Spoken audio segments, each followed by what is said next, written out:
Dear student, आपका स्वागत है आपके अपने चैनल जिसका नाम है PS लेक्चर। ये जो चैनल है, इस चैनल में आपको मिलेगा केमिस्ट्री और बायोलॉजी की सभी वीडियो जिसमें आपका 12th 11th दोनों क्लास कवर की जाएंगी। तो बच्चों, आज जो है हम केमिस्ट्री में बेसिक क्लास देखने वाले हैं, क्योंकि किसी भी सब्जेक्ट को पढ़ने के पहले सबसे पहले हमें ज़रूरी है कि हमें बेसिक चीज़ें क्लियर हों। यदि बेसिक चीज़ें क्लियर होंगी तो कोई भी चैप्टर, कोई भी टॉपिक हमें आसानी से समझ में आएगा। तो यहाँ पर बेसिक क्लास में देखें, यदि मैं बात करूँ केमिस्ट्री की, केमिस्ट्री जिसे हिंदी में रसायन बोलेंगे, मेनली इसकी 3 ब्रांच देखने को मिलेंगी।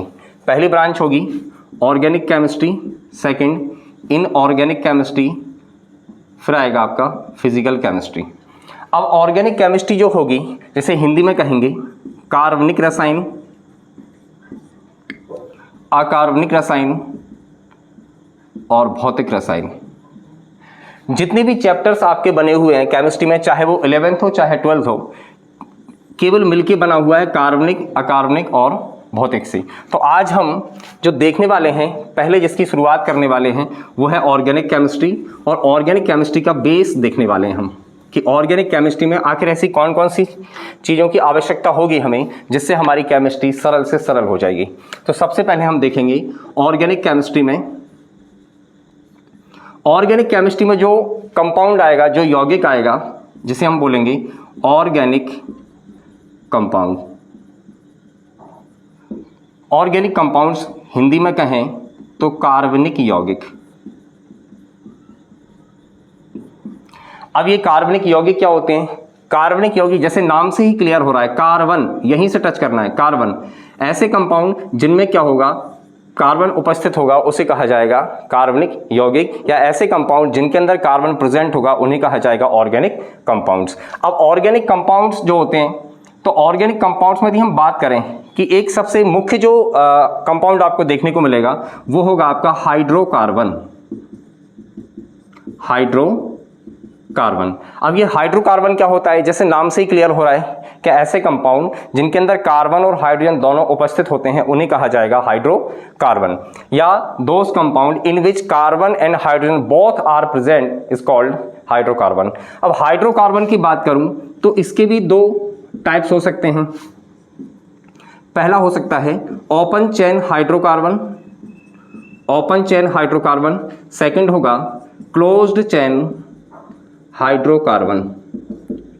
ओपन चेन से नाम से क्लियर हो रहा है, खुली श्रृंखला वाले, खुली श्रृंखला वाले हाइड्रोकार्बन। और क्लोज से होगा बंद श्रृंखला वाले हाइड्रोकार्बन।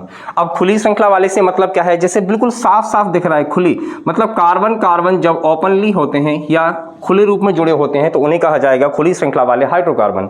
और कहा जाएगा, नाम से क्लियर हो रहा है, बंद मतलब क्लोज्ड, जब कार्बन कार्बन कोई भी चक्र बनाते हैं, जब कार्बन इस तरीके से कोई क्लोज स्ट्रक्चर बनाते हैं, तो उसे कहा जाएगा क्लोज चेन हाइड्रोकार्बन। तो यहां पर जो हमारा पहला आने वाला है वो है खुली श्रृंखला वाले हाइड्रोकार्बन। अब खुली श्रृंखला वाले हाइड्रोकार्बन जो है, इसे भी हम 2 तरीके से बांट लेते हैं, खुली श्रृंखला वाले हाइड्रोकार्बन या ओपन चेन हाइड्रोकार्बन, खुली श्रृंखला वाले हाइड्रोकार्बन। अब इसमें सबसे पहले मैं देखूं तो यहां पर हमें 2 मिलेगा। पहला मिलेगा संतृप्त हाइड्रोकार्बन, सैचुरेटेड हाइड्रोकार्बन। दूसरा होगा असंतृप्त हाइड्रोकार्बन। सैचुरेटेड से संतृप्त हाइड्रोकार्बन, और ये आएगा अनसैचुरेटेड हाइड्रोकार्बन। संतृप्त हाइड्रोकार्बन की बात करें तो यहां पर ये भी आपको 2 तरीके से, एक तरीके से देखने को मिलेगा एल्केन,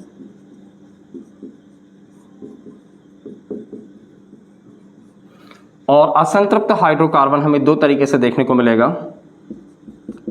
एल्कीन और एल्काइन। Alkene and alkyne. अब बच्चों बात ये आती है कि जैसे मैं 12th की छोटी सी बात करूं कि 12th ऑर्गेनिक केमिस्ट्री का जो फर्स्ट चैप्टर होता है तो उसमें चैप्टर का नाम ही होता है हेलो एल्केन, जैसे नाम से ही क्लियर हो रहा है। अब 12th क्लास पढ़ना है, यदि हमारा ये एल्केन क्लियर नहीं होगा तो हम कैसे समझ पाएंगे कि हेलो एल्केन क्या होगा, उसके अंदर हम क्या पढ़ेंगे। तो यहां पर सबसे पहले हम ये देखेंगे एल्केन क्या होता है, एल्कीन क्या होता है और एल्काइन क्या होता है। तो एल्केन की बात करें, सब जो एल्केन ग्रुप है हमारा या एल्कीन है और एल्काइन है, इनकी मेनली 3 प्रकार से हम इसकी पहचान देख सकते हैं। फर्स्ट आएगा हमारा एल्केन। अब एल्केन को मैं यदि चाहूं तो 2 भागों में बांट सकता हूं। पहला तो आ रहा है कैन, कैन से आपको याद रखना है एन, और जब भी एन शब्द आपको देखने को मिलेगा आपके दिमाग में एक ही बात आएगी, सिंगल बॉन्ड, एकल बंध या सिंगल बॉन्ड। अब यहां पर एक शब्द आ रहा है बॉन्ड। बॉन्ड मतलब क्या होता है, बंध। और ऑर्गेनिक केमिस्ट्री में अभी फिलहाल में हमें 3 बॉन्डों की आवश्यकता यहां पर होगी। जब एक है इसे बोलेंगे सिंगल बॉन्ड, इसे बोलेंगे डबल बॉन्ड और इसे बोलेंगे ट्रिपल बॉन्ड। एकल बंध, द्विबंध और त्रिबंध। ठीक है, तो कार्बन जो होता है, कार्बन 3 प्रकार के बॉन्ड बनाता है, एकल बंध, द्विबंध और त्रिबंध, सिंगल बॉन्ड, डबल बॉन्ड और ट्रिपल बॉन्ड। तो यहां पर हमने देखा कि एल्केन है, कि एल्केन में जब लास्ट में हम देखेंगे इसका सफिक्स जो है वो क्या दिख रहा है हमें, एन। तो एन से हमें क्या समझना है, एन से हमें समझना है कि इसमें कौन सा बॉन्ड आने वाला है, सिंगल बॉन्ड। अब बात आती है एल्क, तो एल्क का मतलब यहां पर होता है कार्बन संख्या या कार्बन नंबर, कार्बन नंबर। अब कौन से कार्बन नंबर, कुछ कार्बन नंबर हैं हमें याद करना पड़ेगा। जैसे मैं आपसे कहूं कि यहां पर कोई नाम लिखा है अनुज, तो अनुज का मतलब है, जैसे ये अनुज है, यहां पर है तनुज, या कोई भी नाम है, अमित है। तो अब ये नाम हम इसलिए पढ़ पा रहे हैं क्योंकि हमें कहीं ना कहीं जानकारी है आ से ज्ञा तक की, फिर है कुछ मात्राओं की जानकारी, और तब जाके हमने 2-2 अक्षर को मिलाना सीखा और तब पढ़ पाएंगे तनुज, अनुज या अमित। तो उसी प्रकार से क्या होता है, यहां पर यदि हमें यह क्लियर हो जाएगा कि कार्बन संख्याएं कौन कौन सी हैं। तो बच्चों एल्केन में हमने देखा था इसका सफिक्स है जो लास्ट में आपको कैन दिख रहा है, ये कैन से हमें समझना है एन।